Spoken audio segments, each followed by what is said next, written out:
Chapter 39. Now Joseph had been taken down to Egypt. Potiphar, an Egyptian who was one of Pharaoh's officials, the captain of the guard, bought him from the Ishmaelites who had taken him there. The Lord was with Joseph, and he prospered, and he lived in the house of his Egyptian master. When his master saw that the Lord was with him, and that the Lord gave him success in everything he did, Joseph found favor in his eyes, and became his attendant. Potiphar put him in charge of his household, and he entrusted to his care everything he owned. From the time he put him in charge of his household and of all that he owned, the Lord blessed the household of the Egyptian because of Joseph. The blessing of the Lord was on everything Potiphar had, both in the house and in the field. So he left in Joseph's care everything he had. With Joseph in charge, he did not concern himself with anything except the food he ate.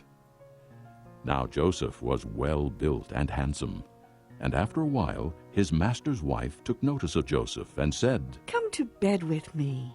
But he refused. "With me in charge," he told her, "my master does not concern himself with anything in the house. Everything he owns he has entrusted to my care. No one is greater in this house than I am. My master has withheld nothing from me except you, because you are his wife.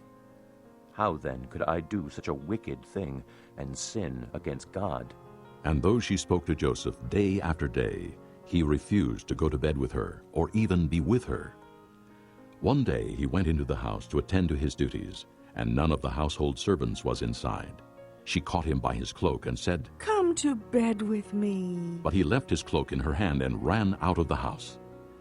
When she saw that he had left his cloak in her hand and had run out of the house, she called her household servants. "Look," she said to them, "this Hebrew has been brought to us to make sport of us. He came in here to sleep with me, but I screamed.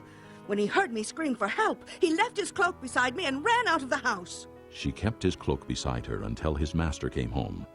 Then she told him this story. "That Hebrew slave you brought us came to me to make sport of me, but as soon as I screamed for help, he left his cloak beside me and ran out of the house." When his master heard the story his wife told him, saying, "This is how your slave treated me," he burned with anger.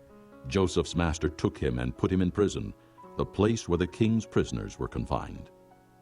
But while Joseph was there in the prison, the Lord was with him. He showed him kindness and granted him favor in the eyes of the prison warden.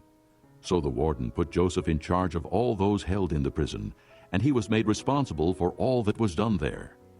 The warden paid no attention to anything under Joseph's care, because the Lord was with Joseph and gave him success in whatever he did.